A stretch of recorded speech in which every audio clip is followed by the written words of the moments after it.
Jonathon Brooks is making his debut this weekend.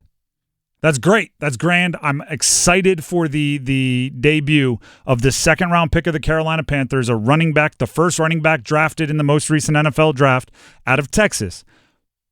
Makes the Carolina running back room very complicated. If this were a Facebook relationship status, it would be, it's complicated. Not to say it's not also exciting, but it's complicated. Jonathon Brooks spoke to the media yesterday ahead of his debut, and he talked about how excited he was. We'll play that audio for you in a second, and he should be.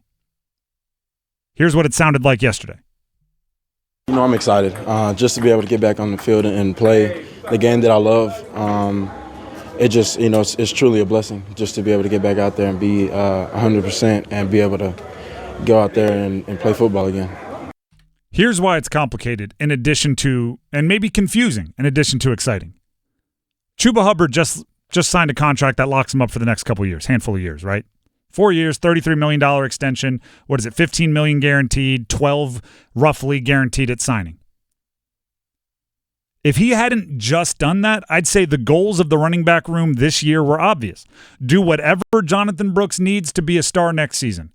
If he needs 10 carries a game, you give him 10 carries a game. If he needs 1 carry a game and just to make sure he trusts his knee, you do like big, little, lots of plays, little plays, catching out of the backfield, pass protection, whatever it is, the entire focus would be on Jonathon Brooks being a star next season. But as soon as Chuba Hubbard signed that contract extension, now it's more complicated. It's not just about Jonathon Brooks. It's about Jonathon Brooks and Chuba Hubbard and the future of them sharing the backfield. It's about making sure Chuba stays in rhythm regardless of what Jonathon Brooks does. It's about doing whatever it takes Jonathon Brooks needs to be a star next season. It's about making sure the play calling doesn't become a tell based on who's on the field. It can't be every time Jonathon Brooks goes out there we pass, every time Chuba Hubbard goes out there we run, because that's their skill set. You have to be able to camouflage that and have enough change-ups. It has to be about finding out how to make them work together, right? If one is a better pass catcher, how do you use the other to tire out a defense to open up the pass game? And it's about building personal chemistry between the two. Jonathon Brooks is looking to make his mark on the league. Chuba Hubbard, there was a video that the Panthers put out. It's like, a minute and a half, 2 minutes. They're actually, unbeknownst to us, they took clips from this show and used it in the announcement. So I encourage you to check it out. But it was announcing the Chuba Hubbard contract. Just a little minute, 2 minute, whatever it was. Brief announcement of his big contract signed. And they also used a clip of him mic'd up. And he's on the sideline, and he's talking to somebody else, but he's really talking to himself. Nobody believed in me. Nobody believed in me. Right? I'm going to prove them all wrong. It's like a little self-pump-up speech. Well, guess what? Guy like that's trying to prove everybody wrong probably isn't stoked about giving up a bunch of carries. Right? Probably isn't jacked up about, I just became a workhorse running back in the NFL, and now this guy might come in and take 10, 15, 20 touches from me. I get the desire, right? And I've said this before. Everybody wants Jahmyr Gibbs and David Montgomery. They want Gibbs and Monty. What do they call them up there? Sonic and Knuckles, the 2 running backs for the Lions. Do you know how carefully the Lions cultivate that relationship between these two? The Lions have been in a lot of blowout games, right? Just recently, what did they do this week? Was it 150-6 against the Jacksonville Jaguars? Something like that. They've had a lot of blowouts, which means they've gotten to really be specific with who's getting the ball when, right? When you're up 30, you're more inclined to be like, hey, did so-and-so get their touches? Let's make sure we get it. Rather than when you're up 3, then you're just making the best play call possible. Well, guess what? This season, Jahmyr Gibbs for the Lions has 156 touches. Carries plus catches. He has 156 touches. David Montgomery, 158. We're double-digit games into the season. They are within 2 touches of each other. Gibbs, 9 touchdowns scored. 8 rushing, 1 receiving. Montgomery, 10 touchdowns scored.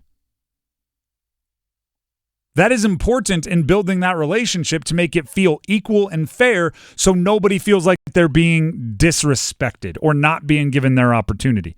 Again, if you want Chuba Hubbard and Jonathon Brooks, who makes his debut this year, or this weekend, against the Chiefs, to mimic and or walk in the footsteps of other very successful backfields that people in Carolina are familiar with, it's not just Gibbs and Montgomery and Detroit. What about D'Angelo Williams and Jonathan Stewart? Dan Morgan played with those guys, right? He's trying to rebuild his glory days. If he brings in Chuba Hubbard or retains Chuba Hubbard and now brings in Jonathon Brooks with the idea that they're going to be a modern-day D'Angelo Williams and Jonathan Stewart, I went and looked it up. Now, actually, season to season, it wasn't always even. Both guys dealt with some injuries, right? So the overall stats, individual seasons, the opportunities weren't as obvious as Gibbs and Montgomery this year. But in their careers in Carolina, this is almost eerie to believe. D'Angelo Williams played 9 seasons with the Panthers. Jonathan Stewart played 10. Williams finished with 8,467 total yards. Stewart finished with 8,613 total yards. They were both with the team about a decade. They finished within 150 total yards of each other. Williams, 53 total touchdowns. Stewart, 58 total touchdowns. A decade. Every little, did they cross the line? Did they not? Every little, was it a long touchdown? Was it a 1-yard touchdown? Did they get goal line carries? Were they catching them out of the backfield? They came within 5 after a decade of each other. Jonathan Williams had 1 more year, so he had slightly higher stats. It's unbelievably equal. Do you know how many receiving touchdowns they had? I would say neither D'Angelo Williams nor Jonathan Stewart were, the most prolific pass catchers in the world. Stewart had his years. They both finished with exactly 7 receiving touchdowns. That is important. You have to cultivate those relationships so everybody is happy, and that starts this weekend for the Panthers. Well, this year it doesn't really have to be even, right? Because the situations aren't the same with the injury, right? If Jonathon Brooks doesn't have as many touches as Chuba, doesn't have as much success, you just say, we're easing you in. Next year is where. But you want them to be friends. You want them to be buddies. You want, when one has success, to have the other be the loudest person on the sideline, because that's the only way it works. You want them to have a handshake, which sounds goofy. I'm 100% serious. When Chuba Hubbard scores, if Jonathon Brooks had, a 20-yard catch and a 17-yard run on that drive, and then Chuba Hubbard goes in and scores the touchdown, they better get together and do like the Parent Trap handshake. They better get together and make it very obvious that they're both happy. I've been in huddles where it's not that way. We had, and this is no disrespect to anybody, I'm not even going to say what coach it was. We had an All-American running back, okay?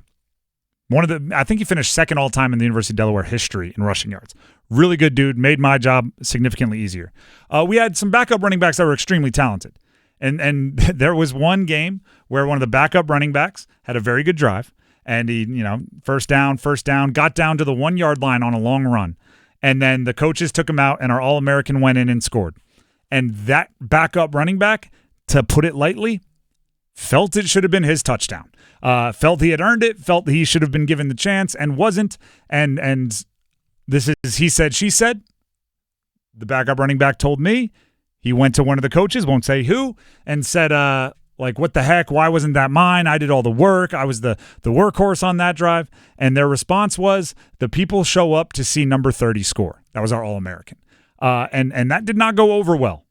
There was extremely little excitement for the other player to score, even though it's a team sport and we got the 7 points regardless.